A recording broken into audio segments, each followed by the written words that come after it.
Hi guys, welcome to my channel FinTech Monk.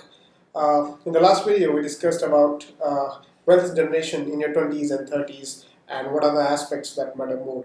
Uh, I got a couple of good feedbacks and I think I should discuss asset classes first as to where can you invest, what are the risks in those investments, and then cover the broader picture. So here we are. We are starting with the first one, the first asset class, which is stock market equity, and we are posing the broad question that a lot of people think about, and that's a common mentality: is stock market gambling? The phrase in Hindi is share bazaar, satta bazaar. Is it true or not? So we'll try to discuss this question, and in the process we'll try to learn this about this asset class as well.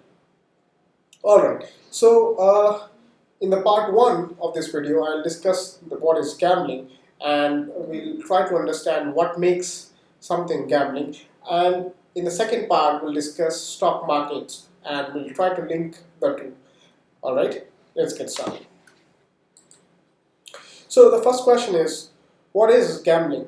Right? What does it mean? So if you look up on Wikipedia, you'll get the broad definition, but here's what it broadly is: that you spend some amount of valuable resources, whether it is your time or it is your money, and you expect an outcome which is not certain. There is uncertainty in that outcome. Alright? So that is what it is. Right? You take in some money, some time, and you put it on something and on an event particularly, and the outcome is supposed to be valuable, but it is not certain. Okay, all right. But there are two things that I want you to take away from this video. The first one is uncertainty is not bad. Even the life is uncertain, and every human endeavor that we do is uncertain. There is some amount of uncertainty that is associated with everything that we do. So let's take some examples. So let's talk about the most generic thing that everyone aspires to get a good job, or some people want to become entrepreneurs. They want to set up good businesses, right? So what do you do about it? You let's take an example of a person who want to get a good job. They typically try to get good trainings. Let's say they want to go to a good college. Then they have to spend good amount of their money, good amount of their time. So for example, for undergraduate degree, you would spend 3 years or 4 years. If you want to do your master's, another 2 years. If you want to do research, even more amount of years to gain the necessary knowledge. And you spend a good amount of money, time, and are you still guaranteed a good job? It's nothing is guaranteed, right? Not everyone will get a good job, so it is uncertain, right? Let's take another example. Let's take example of a medical research. You want to develop some good medicines to cure some disease, let's say.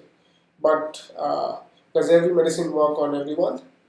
Not at all, and it is too uncertain. And you would be, there's huge amount of research, huge amount of money that is put in, and time that is put in by the research medical companies, to arrive at this product, and the outcome is not certain even then, right? So this is the point number one, that uncertainty is not bad. So now if we try to look at the dependency, we say gambling has an uncertain outcome, but uncertainty is not bad. Then what is it that matters, right? So here's the answer. It is the odds or chances of winning that matter, right? So gambling has an uncertain outcome, but uncertainty is not bad. What you need to focus on is your chances and improving your chances of winning, right? So if you play any game or if you do anything in your life without working on your odds, then you're gambling, right? Then that emotional aspect of always losing comes into the picture, because you don't work on improving your odds.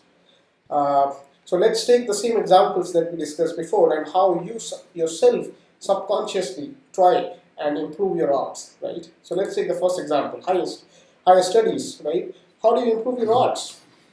You try to go to a better college, You try to get better mentors. Let's say some people don't like the idea of college, they just want to train themselves by themselves. They typically look up to some good mentors and train themselves. So even then, you look up to good mentors. So what is the strategy? There is a strategy to improve your arts, and that strategy is to study hard or work hard and get into better colleges. And that strategy improves your odds of winning, right? So even then there was uncertainty, but you work on it. The second one is medical research. Even in medical research, the more sampling that you do, the more broad is the spectrum of people, the nationalities and whatnot you try or test on, the higher is your confidence. So here again, you can systematically improve your odds of winning. Here, the odds of winning is to develop a medicine that works well on a good number of people, or you know how it works on a big set of people. You work systematically to improve your odds, right? So the takeaway is everything in a life can be a gamble if you choose to make it so. And stock market is no different. Stock market too is a gamble if you play it like that, right? And in the part two, we'll discuss what stock market is and what is it for a retail investor. I'm not talking about institutional investor or HNIs. I'm trying to talk about normal retail investors and what is it, what is the strategy which gives them a competitive advantage to win, to improve their chances. Everything has a risk, right? You may be walking, you may be crossing the road, and still, you may get hit by a bus, and you may die, right? So even then, that is a risk. So in the next video, we'll talk about stock markets per se and how you can improve your chances of winning. With that said, bye bye.